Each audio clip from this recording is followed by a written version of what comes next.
Now coming to the interior of kidney. If we have a longitudinal section, in case of kidney we don't do transverse section. It is a longitudinal section. If we do a longitudinal section, in that longitudinal section, first of all, we'll get three in macroscopic view, that is in naked eye. We'll see three broad areas. Outside cortex, middle zone is medulla, and at the center is renal sinus. Renal stone, renal calculi forms at this sinus. Okay. Now, sinus is made up of minor calyx and major calyx. Sinus is made up of minor calyx and major calyx. This minor calyx receives fluid or urine from duct of Bellini. That duct of Bellini opens into this minor calyx through papilla. Now these are the renal pyramids at medulla. At medulla you will see intermittent dark and light zone. Dark zones are made up of, you can see here, dark zones are made up of one artery and one vein. Interlobar artery and interlobar vein.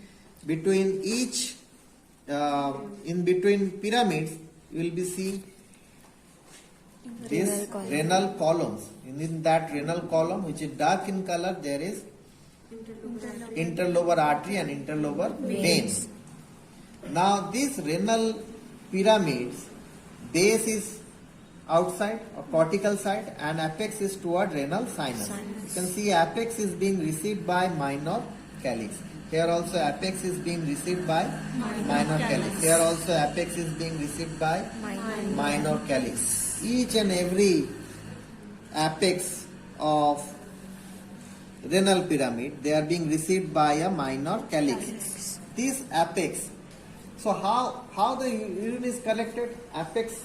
If apex is don't having any aperture, apex must have an aperture. This aperture is like this.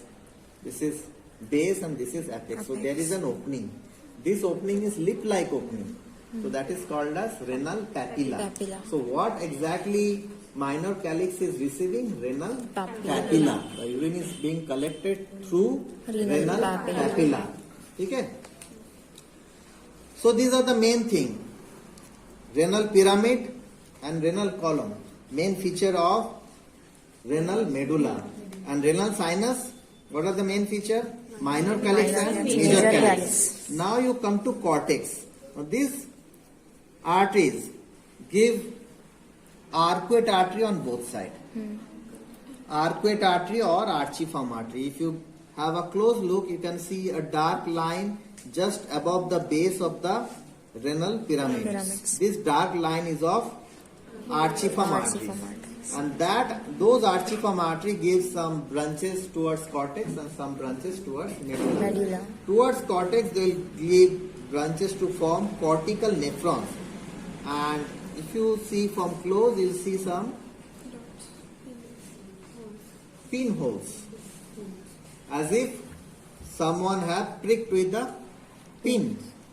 So these pinholes are nothing but, they are representing cortical nephron. Which part of the cortical nephron? Glomerulus. Within Bowman capsule there is glomerulus, but this glomerulus is dissolved. This glomerulus is a very tiny arterioles are there, and their wall is very much thin. That thin wall is dissolved by formalin. So you will be able to see there are some pinholes. Those holes are nothing but dissolved glomerulus within Bowman capsule. So all the holes are actually dissolved glomerulus, or these are actually representing cortical nephrons or Malpighian corpuscles of cortical nephrons. So that is the macroscopical view. Microscopical view you have to see in microscope. We have already seen in microscope. Histology, first term.